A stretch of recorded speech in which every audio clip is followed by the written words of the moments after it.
Je vous le disais donc, un tout nouveau système de contrôle aérien vient juste d'être inauguré au centre de navigation aérienne à l'Opérette, près de Brest. Ce grand radar de Bretagne contrôle tout le trafic aérien civil. Nous sommes à la frontière espagnole, c'est-à-dire 400 000 km² d'espace. Avec un trafic aérien qui augmente chaque année de plus de 5%, il fallait donc renforcer la sécurité du trafic et c'est chose faite. Ce tout nouveau système de contrôle aérien permet de mieux visualiser les avions sur écran. C'est une première en France. Lionel Buanic, Serge Breton. Chaque jour, au-dessus de nos têtes, dans le ciel de l'ouest français, ce sont plus de 2000 avions qui se croisent. Un véritable carrefour entre l'Europe du Nord et du Sud, mais aussi entre le vieux continent et les États-Unis. American 62, contact Paris 130, decimal 22, good day. Et à chacun de leurs passages entre la baie de Somme et les côtes espagnoles, les avions sont tenus de se signaler à l'Opérette. C'est là que le contrôleur aérien intervient réellement.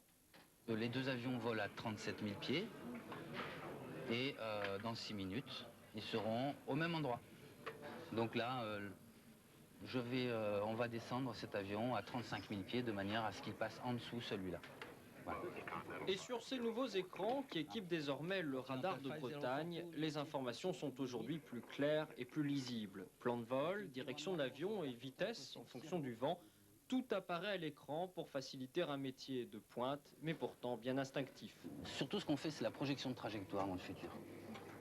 On se demande en permanence qu'est-ce qui risque d'interférer dans les 10 ou 20 minutes qui vont suivre. Le plus dur, le plus difficile dans votre travail, c'est quoi? Eh bien, en instantané, en fait, c'est la concentration, donc rester concentré. Comme actuellement.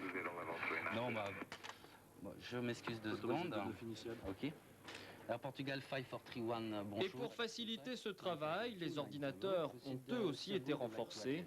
De quoi absorber la masse d'informations qui leur parvient des radars britanniques, espagnols ou français.